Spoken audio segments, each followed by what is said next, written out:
मैं मोहित गंगवार आप सभी का स्वागत करता हूं अपने YouTube चैनल में। आज हम लेकर के आए हैं अरब तथा तुर्क आक्रमण का सेकंड पार्ट। कल हमने फर्स्ट पार्ट में देखा था कि किस प्रकार से अरबों ने भारत पर आक्रमण किया, और आज हम उसी का सेकंड पार्ट पढ़ने जा रहे हैं। उसको हम देखेंगे भारत में किस प्रकार से तुर्क आक्रमणकारी आए। देखिए, भारत में तुर्क आक्रमण,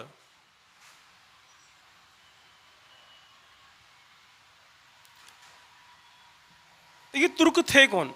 देखिए हुआ क्या, 9वीं शताब्दी में आते आते जो अब्बासी खलीफा थे, यहाँ पर देखिए इस्लाम में क्या चलता था, खिलाफत चलती थी इस्लाम में, और खलीफाओं का ही पूरे इस्लामी जगत में शासन माना जाता था। खलीफा जो होता था समस्त इस्लामिक जगत का सर्वोच्च कह सकते हो सर्वोच्च सत्ता खलीफा के पास होती थी।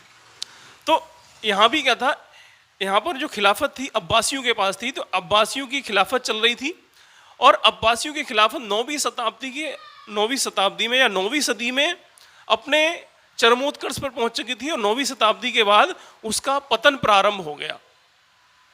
तो देखते हैं 9वीं शताब्दी में हुआ क्या। जो अब्बासी खलीफा थे उन लोगों ने ये मंगोलिस्तान जो क्षेत्र था, ठीक, मंगोलिस्तान के बहुत से ऐसे जो मंगोलिस्तान के निवासी थे, जो तुर्क लोग थे वहाँ के निवासी थे, और ये मंगोलिस्तान के क्षेत्र में रहते थे। ये लोग घुमंतु लोग थे। आज यहाँ मतलब एक स्थायी जीवन नहीं था इनका, घुमंतु जीवन व्यतीत करते थे। इन लोगों को सबसे पहले अब्बासियों ने और ईरानियों ने अपनी सेनाओं में भर्ती किया। सेनाओं में भर्ती करने के बाद इनको इस्लाम में जगह दी, या इस्लाम से उनको दीक्षित किया, या हम कह सकते हैं उनका इस्लामीकरण किया उन लोगों का। और उनका इस्लामीकरण करने के बाद उनको अपनी सेनाओं में स्थान दिया। सेनाओं में स्थान देने के साथ साथ जैसे अपने राजमहलों की सुरक्षा के लिए उनको जिम्मेदारी सौंपी, और बाद में हल्के हल्के जैसे जैसे अब्बासी खलीफाओं की सल्तनत कमज़ोर होने लगी, यहीं पर उसी समय बहुत सारे तुर्क साम्राज्य स्थापित होने लगे, और छोटे छोटे कई साम्राज्यवादी राज्य स्थापित हुए। उनमें से इन सभी राज्यों के शासक जो थे वो ज़्यादातर तुर्क थे। इनको क्या किया, ये बिल्कुल स्वतंत्र शासक थे, ये नाम मात्र की खलीफा की सत्ता को मानते थे, बाकी सभी निर्णय पूर्णतः स्वतंत्रता से लेते थे। और खलीफा भी क्या करता था, इनको एक आज्ञा पत्र जारी कर देता था, या जिसे हम बोल सकते हैं उस आज्ञा पत्र को मंसूर कहा जाता था। क्या बोलते थे उस आज्ञा पत्र को? मंसूर। तो खलीफा क्या करता था, इन लोगों के लिए मंसूर जारी कर देता था, या हम कह सकते हो इनके शासन को मंसूर जारी करके वैधता प्रदान कर देता था। एक तरीके का वैधता का प्रमाण पत्र होता था। ऐसे समझ लीजिए कि जैसे हम कोई कॉलेज या स्कूल चलाते हैं, तो स्कूल की भी एक संस्था होती है जो उसको मान्यता प्रदान करती है।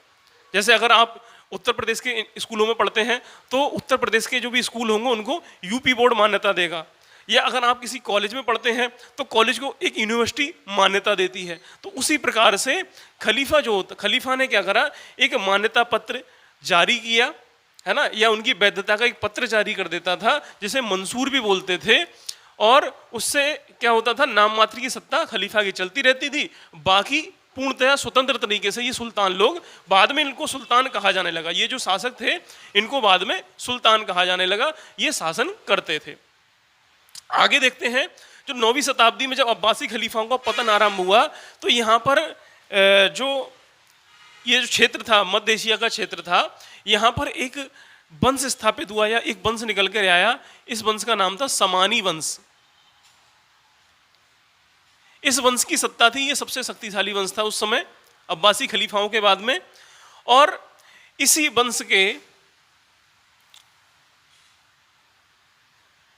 का एक गुलाम कह लो, ठीक है, जिसका नाम था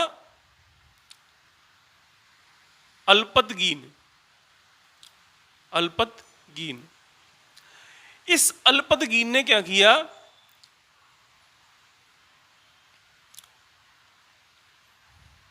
गजनी में स्वतंत्र सत्ता स्थापित की, सत्ता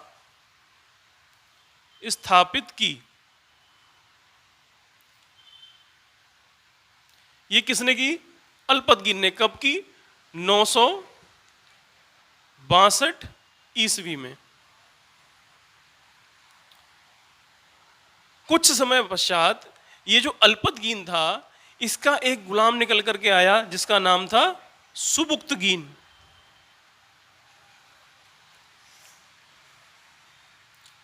सुबुक्तगीन ने 977 ईस्वी में सत्ता हासिल की। ये भी गजनी का शासक बना। और ये जो जितने भी बन रहे हैं, इन्होंने एक नए वंश की स्थापना की। इस वंश का नाम था यामिनी वंश। क्या नाम था इस वंश का? यामिनी वंश। तो देखो यहां पर क्या हुआ, पहले कौन सा वंश था? समानी वंश। समानी वंश की सत्ता को हटा करके, देखो अब्बासी जब कमजोर हुए तो समानी आए, समानी जब कमजोर हुए तो यामिनी वंश वालों का शासन चला।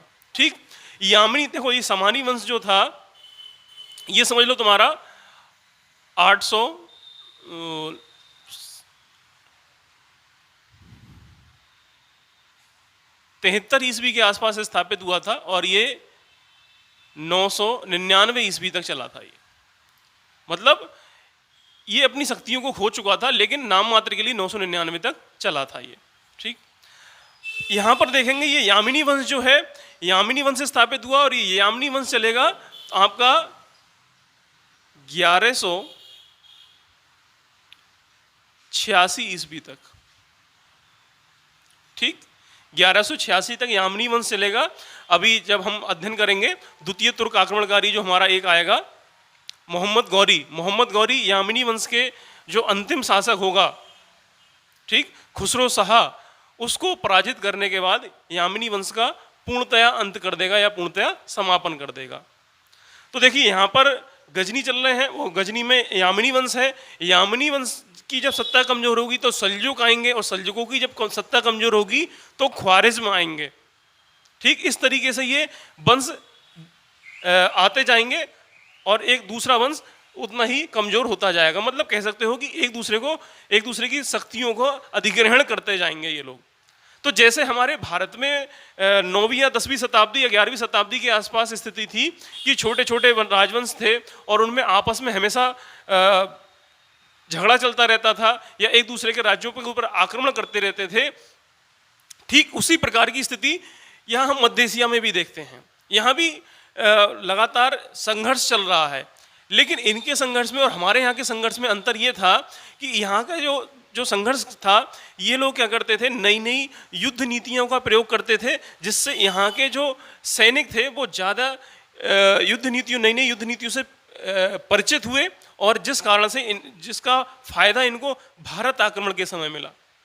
देखो ये जो जितना भी है, जब तुर्क, देखिए पहले क्या था, अरबों ने जब भारत पर आक्रमण किया, ठीक, अरब लोगों ने जब भारत पर सिंध पर आक्रमण किया और सिंध पर आक्रमण करने के पश्चात हमने बताया था जैसे पिछली क्लास में कि मोहम्मद बिन कासिम ने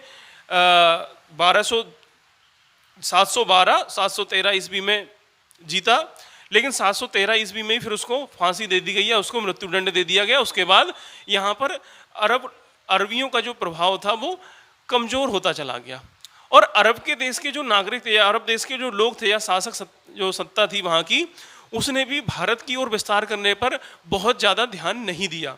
उन्होंने मध्य एशिया को ही जीतने का प्रयास किया और पश्चिम ईरान जो था उसमें ही अपने क्षेत्र का विस्तार करने का सोचा। खास तौर से अब्बासियों के समय में इस्लामिक राज्य का बहुत ज़्यादा विस्तार हुआ और ये जो तुर्क थे, ये सबके सब तुर्क जो थे ये इस्लाम को मानने वाले नहीं थे। इन सबको इस्लाम में लाने का श्रेय वो अब्बासियों को ही जाता है। और जब ये लोग इस्लाम में आए, नए नए जो इस्लाम में आए, तो इन लोगों ने सबसे पहले इस्लाम का प्रचार या इस्लाम को का प्रसार करना प्रारंभ किया और इन्होंने प्रसार करते करते भारत तक ये इस्लाम का प्रसार करने के लिए आ गए। तो अब हम अपने टॉपिक पर लौटते हैं। ये थोड़ा सा भूमिका थी पीछे की। अल्पतगीन आया, ठीक, अल्पतगीन के बाद सुबुक्तगीन के हाथों में सत्ता आई और सुबुक्तगीन ने ये जो अफगानिस्तान का क्षेत्र था, अफगानिस्तान की ओर को अपने साम्राज्य का प्रसार करना प्रारंभ कर दिया। अब जब अफगानिस्तान की तरफ को प्रसार प्रारंभ किया तो उस समय भारत में एक हिंदू शाही राजवंश हुआ करता था। पश्चिमोत्तर भारत में हिंदू शाही राजवंश की सीमाएं जो थी वो अफगानिस्तान तक थी। अफगानिस्तान भी उसकी कह सकते हैं कि अफगानिस्तान उसके राज्य के अंतर्गत ही आता था। काबुल वगैरह का जितना क्षेत्र था वो हिंदू शाही राजवंश के अंतर्गत था। तो ऐसी स्थिति में सुबुक्तगीन ने किसके ऊपर आक्रमण किया? हिंदू शाही राजवंश के ऊपर आक्रमण किया। किस राजवंश के ऊपर आक्रमण किया है? हिंदू शाही राजवंश। ये जो हिंदू शाही राजवंश था, इस हिंदू शाही राजवंश की राजधानी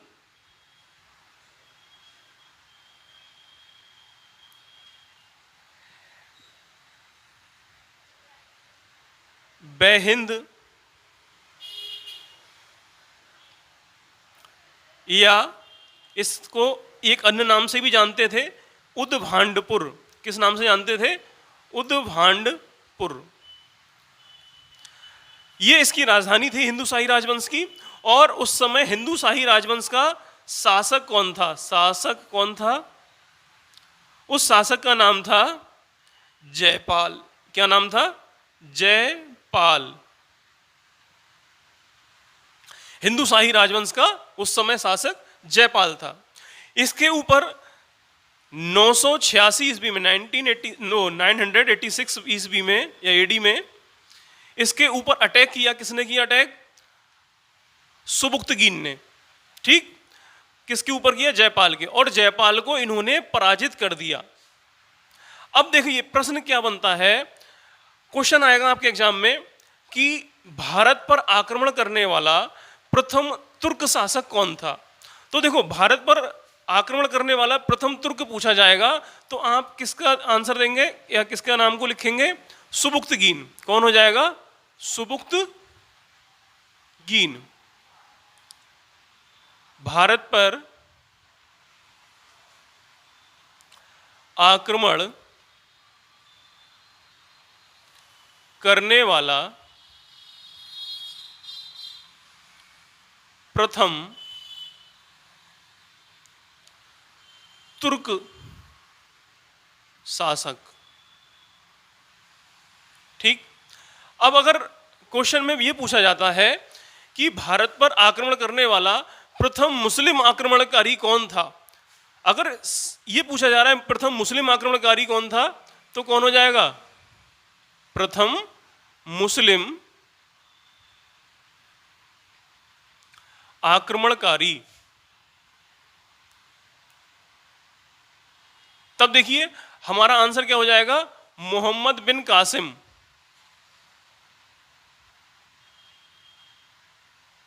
बिन कासिम।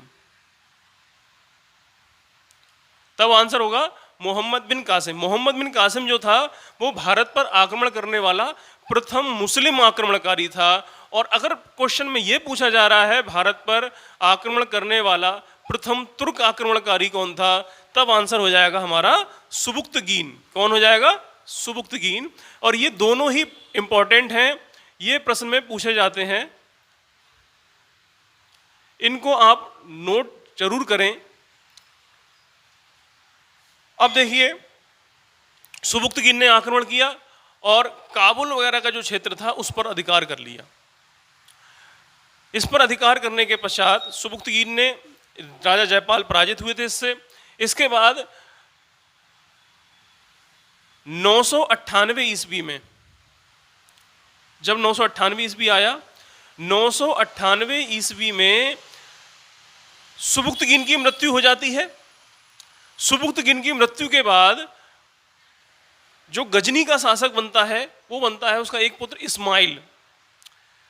लेकिन इसका दूसरा पुत्र होता है महमूद। महमूद इस्माइल को पराजित करके मार देता है और स्वयं गजनी का शासक बन जाता है 999 ईस्वी में।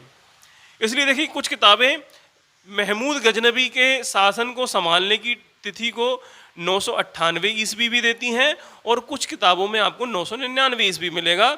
ये दोनों में अंतर यही है कि कुछ लोग इस्माइल के तुरंत बाद इस्माइल की जगह पे सीधे 998 से महमूद गजनबी को मान लेते हैं, और जबकि कुछ लोग 999 से महमूद गजनबी का टाइम पीरियड को स्टार्ट करते हैं। महमूद गजनबी 999 ईस्वी में शासक बना गजनी का, और इसने कहते हैं कि शासक बनने के पश्चात इसने एक शपथ ग्रहण की कि मैं भारत पर प्रत्येक वर्ष आक्रमण करूंगा।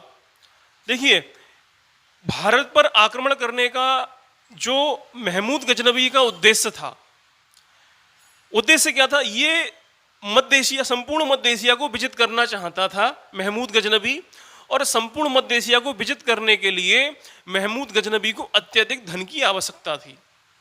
भारत संपन्न रहा था, भारत को सोने की चिड़िया कहा जाता था पहले से ही, इसलिए महमूद गजनबी ने भारत की ओर अपने अभियान करने प्रारंभ किए, ताकि जिससे अधिक से अधिक उसको लूट में संपत्ति मिल सके, सोना मिल सके, और वो अपने मध्य एशिया के अभियानों को सफलतापूर्वक कर सके। इसलिए उसने भारत की ओर आक्रमण किए लगातार। अब देखिए, कुछ जो मध्यकालीन भारत पर जिन्होंने इतिहास लिखा है, उनमें से एक जाने माने इतिहासकार हुए हैं इरफान हबीब। उनका कहना है कि महमूद गजनबी का भारत पर आक्रमण का उद्देश्य आर्थिक उद्देश्य था, मतलब अर्थ यहाँ से लूट पाट करना और अपने यहाँ पर ले जाना। उसका उद्देश्य कोई भी धार्मिक उद्देश्य नहीं था, वो इस्लाम का प्रचार करने के लिए भारत में नहीं आया था। लेकिन जो महमूद गजनबी का दरबारी इतिहासकार है एक, जिसका नाम है उत्वी, महमूद गजनबी का दरबारी इतिहासकार कौन था? उत्वी। उत्वी ये साफ वर्णन करता है कि महमूद गजनबी का भारत पर आक्रमण करने का उद्देश्य जिहाद और इस्लाम का प्रचार करना था। तो उस समय के जो समकालीन इतिहासकार हैं वो वर्णन ये करते हैं कि महमूद गजनबी का उद्देश्य जिहाद करना है, और वर्तमान के जो मध्यकालीन भारत पर इतिहास लिखते हैं इतिहासकार, वो कहते हैं कि भारत पर उसका उद्देश्य लूटमार करना था। तो गजनबी जो था वो एक लुटेरा था, उसका उद्देश्य भारत से अधिक माल को लूटना था। अब देखिए, सर हेनरी इलियट हुए हैं। सर हेनरी इलियट कहते हैं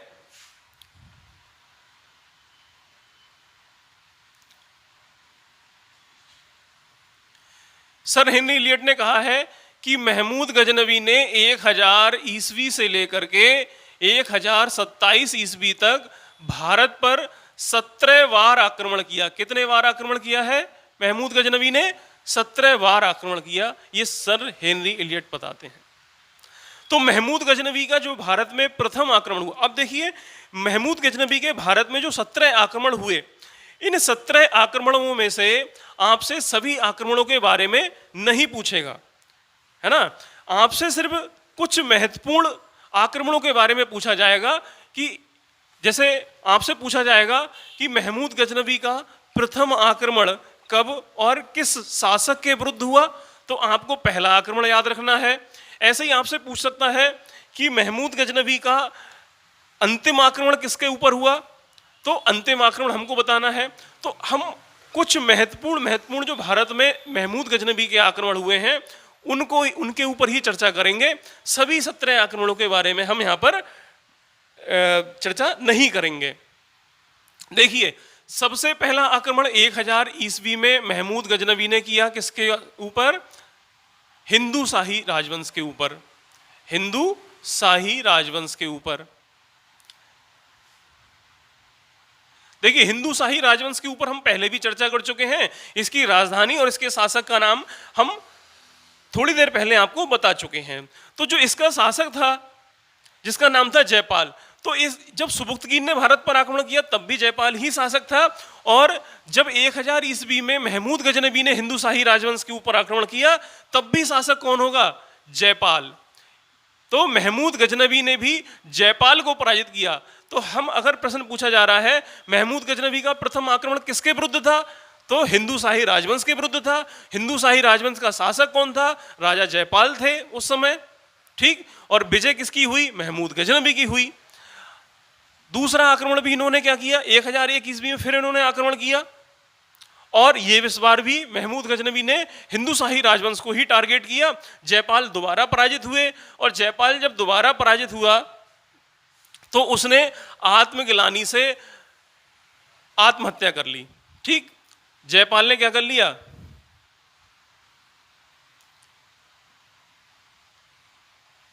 पराजय के कारण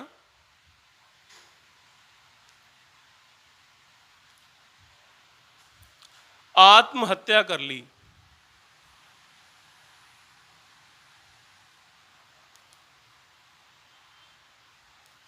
अब देखिए, जयपाल के पश्चात इसका पुत्र शासक बना जिसका नाम था आनंदपाल।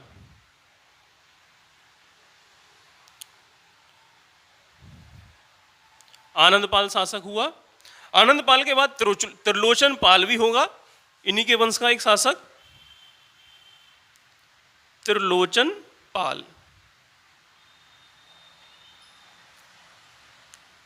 देखिए, जब महमूद गजनवी ने भारत पर आक्रमण किया 1000 ईस्वी के आसपास में जाकर के, तो उस समय भारत की स्थिति जो थी, भारत में कोई भी केंद्रीय सत्ता नहीं थी, छोटे छोटे राजवंश थे। देखिए, पहले हमारे यहाँ पर क्या था, जैसे 10वीं शताब्दी 9वीं 10वीं शताब्दी से पूर्व में उत्तर भारत में एक शक्तिशाली राजवंश हुआ करता था, प्रतिहार राजवंश। ठीक, प्रतिहार जो थे, प्रतिहारों की सत्ता 10वीं शताब्दी के आसपास जाकर के कमजोर पड़ने लगी, और अनेक उस समय राजपूत नए नए छोटे छोटे राजवंश उत्पन्न हुए, जैसे शाकंभरी के चौहान थे। ठीक, और बुंदेलखंड के क्षेत्र में चंदेल शासकों का महोबा और कलिंजर, ये चंदेल शासकों के नियंत्रण में आ गए। और आप देखेंगे इधर जो बंगाल की तरफ था, ठीक, बंगाल में पाल वंश उस समय वो भी अपनी पतनावस्था में था, और ये जो प्रतिहार थे ये भी कन्नौज तक ही सिमट कर रह गए थे। इसलिए कोई भी शक्तिशाली राजवंश उस समय तक बचा ही नहीं था। और कश्मीर में रानी दिद्दा का शासन था उस समय। तो ये प्रश्न कई बार पूछा जा चुका है कि जब महमूद गजनवी का भारत पर आक्रमण हुआ तो उस समय कश्मीर की शासिका कौन थी? तो उस समय कश्मीर की शासिका रानी दिद्दा थी, उनका शासन चल रहा था। अब देखेंगे, जब इन्होंने इनको पराजित कर दिया आनंदपाल को, उसके बाद महमूद गजनवी ने और भी बहुत सारे आक्रमण किए भारत के ऊपर। इसी चरण में इन्होंने एक आक्रमण किया 1015 ईस्वी में कश्मीर के ऊपर। कश्मीर के ऊपर जब महमूद गजनवी का आक्रमण हुआ तो ये कश्मीर को विजित नहीं कर पाया। तो ये जो कश्मीर में मतलब भारत में महमूद गजनवी की प्रथम हार कश्मीर में हुई है ना। महमूद की प्रथम हार कहां पर हुई? कश्मीर में। कश्मीर को ये विजित नहीं कर पाया। इसी समय महमूद गजनवी ने मथुरा वगैरह को भी लूटा था खूब। मथुरा एक धार्मिक नगरी थी, हिंदुओं का पवित्र नगर माना जाता था, और यहाँ पर मंदिर जो थे यहाँ के बहुत ज़्यादा संपन्न थे। तो महमूद गजनवी ने इन सभी मंदिरों को लूटा। इसके बाद एक शासक हुए विद्याधर। उन्होंने 1019 में जाकर के विद्याधर ने महमूद गजनवी का मुकाबला किया था। उन्होंने एक संघ तैयार किया था, उसमें त्रिलोचन पाल, दोनों ही त्रिलोचन पाल शामिल भी थे उस संघ में। और इस अभियान में मतलब कुछ जगहों पर ऐसा वर्णित मिलता है कि महमूद गजनवी विद्याधर को पराजित कर दिया, विद्याधर रात में भाग गया था। लेकिन कुछ किताबों में यह भी वर्णित है कि यहाँ पर भी महमूद गजनवी विजयी नहीं हो पाया था।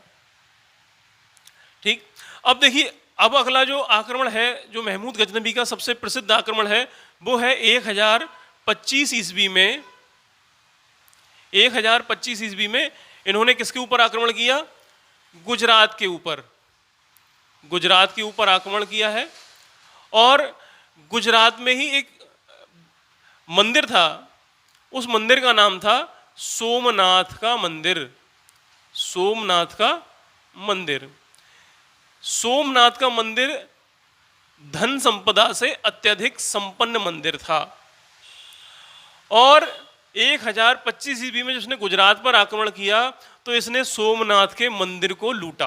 तो महमूद गजनवी का जो सोमनाथ के मंदिर पर आक्रमण हुआ ये सबसे प्रसिद्ध आक्रमण माना जाता है, क्योंकि इसमें सोमनाथ के मंदिर पर जब आक्रमण हुआ महमूद गजनवी का, इसमें महमूद गजनवी को बहुत सारा धन प्राप्त हुआ, सोना चांदी भी बहुत सारा प्राप्त हुआ।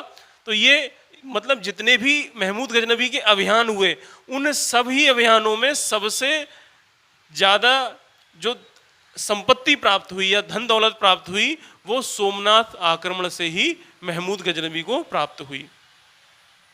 अब इसमें देखिए प्रश्न, ये तो आप आराम से याद कर लेंगे कि 1025 में सोमनाथ के मंदिर पर आक्रमण किया गया और ये बहुत ही चर्चित प्रश्न है और खूब पूछा भी जाता है। अब कभी कभी इसी में प्रश्न पूछ लेता है कि जब महमूद गजनवी ने सोमनाथ के मंदिर पर आक्रमण किया तो उस समय गुजरात का शासक कौन था, यह प्रश्न पूछा जाता है। तो उस समय अगर पूछा जाए कि गुजरात का शासक कौन था तो उस समय चालुक्य वंश का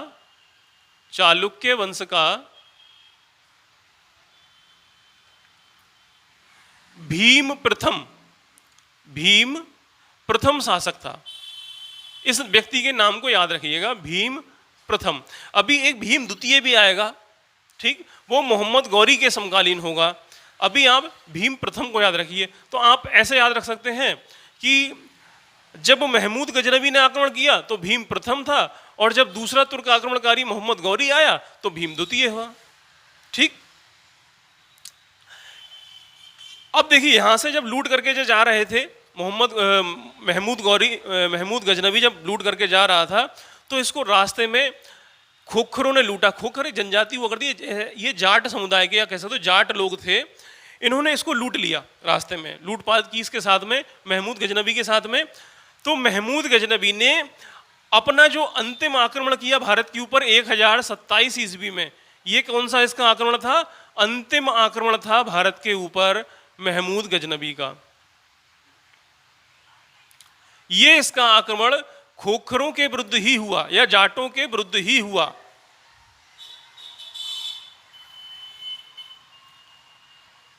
विरुद्ध। तो प्रश्न में पूछा जाए कि महमूद गजनवी का अंतिम आक्रमण कौन सा था तो कौन सा हो जाएगा, 1027 ईस्वी का आक्रमण जो जाटों के विरुद्ध हुआ। अब देखिए, अब महमूद गजनवी जो था, महमूद गजनवी ने जो बगदाद के खलीफा थे, ठीक है, बगदाद के खलीफा से मान्यता प्राप्त की अपने पद की और उसने सुल्तान की उपाधि धारण की महमूद गजनवी ने। तो कहीं कहीं ये भी माना जाता है कि सुल्तान की उपाधि धारण करने वाला प्रथम शासक महमूद गजनवी था, ठीक। सुल्तान की उपाधि धारण करने वाला प्रथम शासक कौन था, महमूद गजनवी। अब महमूद गजनवी ने दो उपाधियां और धारण की। एक तो उन्होंने की अमीन उल मिल्लत, अमीन उल मिल्लत।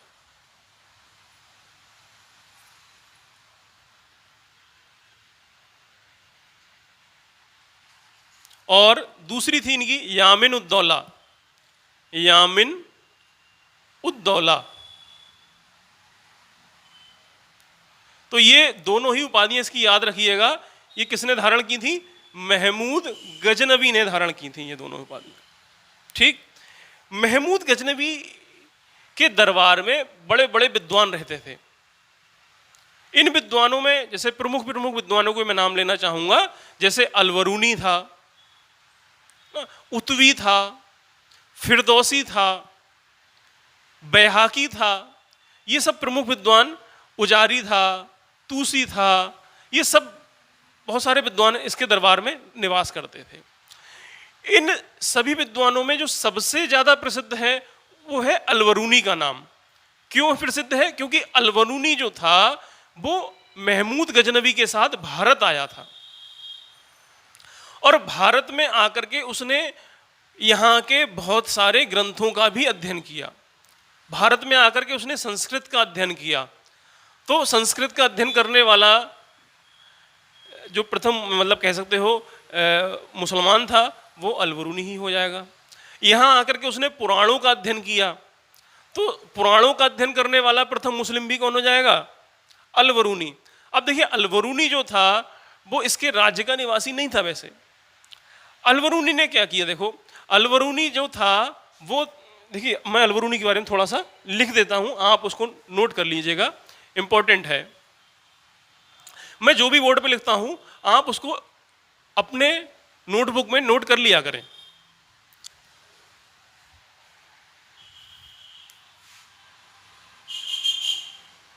अलबरूनी, अलबरूनी का जो वास्तविक नाम था वो क्या था? अबू रेहान।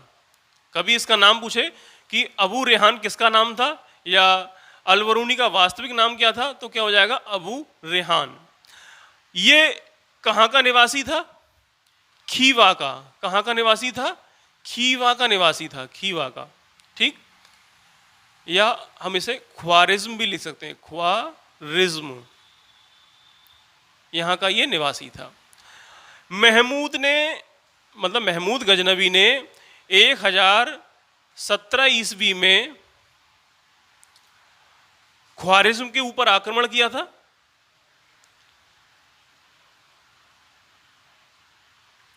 और जब ख्वारिज्म के ऊपर आक्रमण किया 1017 ईस्वी में, तो यहाँ के शासक, ठीक है, ख्वारिज्म के शासक कौन थे उस समय? ख्वारिज्म शाह, ख्वारिज्म शाह। इन ख्वारिज्म शाह को इसने पराजित किया और पराजित करने के पश्चात ये अलबरूनी को अपने साथ ले आया वहां से। और 1018 ईस्वी में जब इसने भारत पर आक्रमण किया तो अलबरूनी इसके साथ ही भारत आया। ठीक, और भारत आने के बाद उसने भारत का बहुत अच्छे से अध्ययन किया, भारत की सामाजिक दशा को उसने बहुत अच्छे से समझा, धार्मिक दशाओं को समझा, और उसने एक ग्रंथ की रचना की, एक पुस्तक की रचना की। इस पुस्तक का नाम था किताब उल हिंद।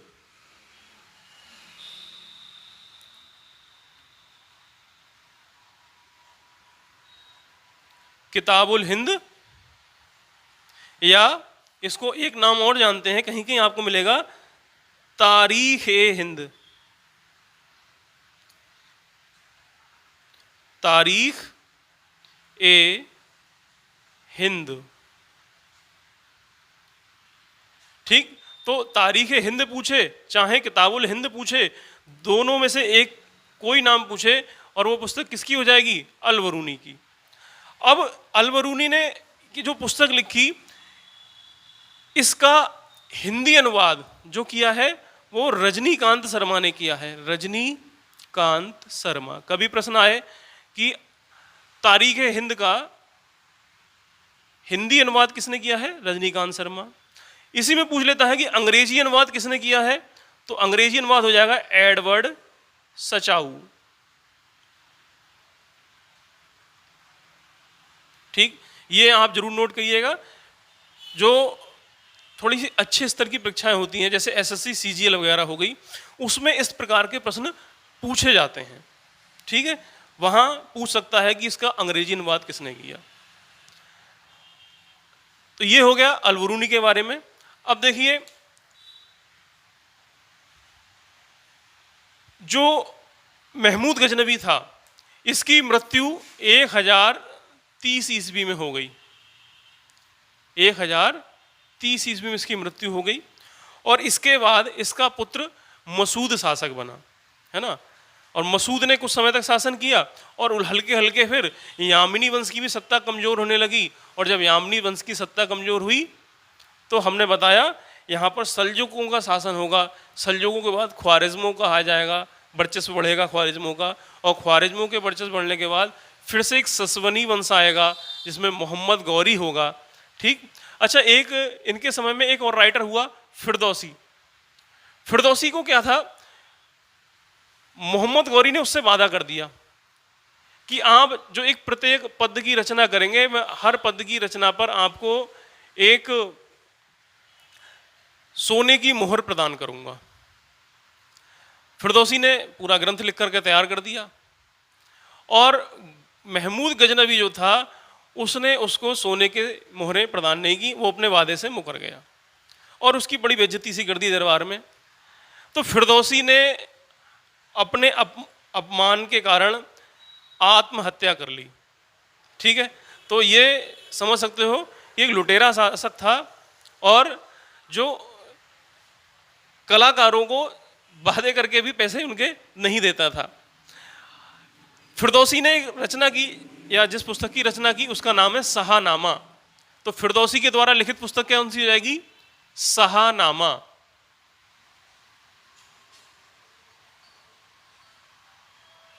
किसकी है ये? फिरदौसी की।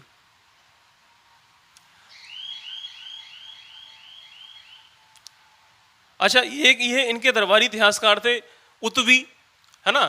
तो उतवी ने भी जो पुस्तक की रचना की है, उतवी के द्वारा कौन सी पुस्तक लिखी गई है?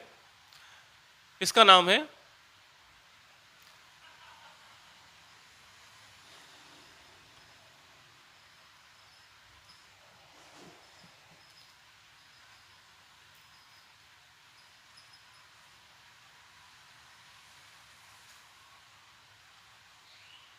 किताबुल यामिनी या तारीख यामिनी भी बोलते हैं इसे।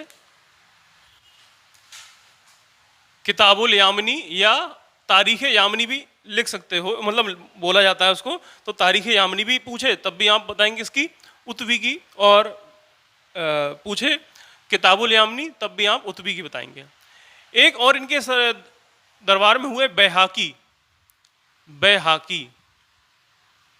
बैहाकी ने तारीख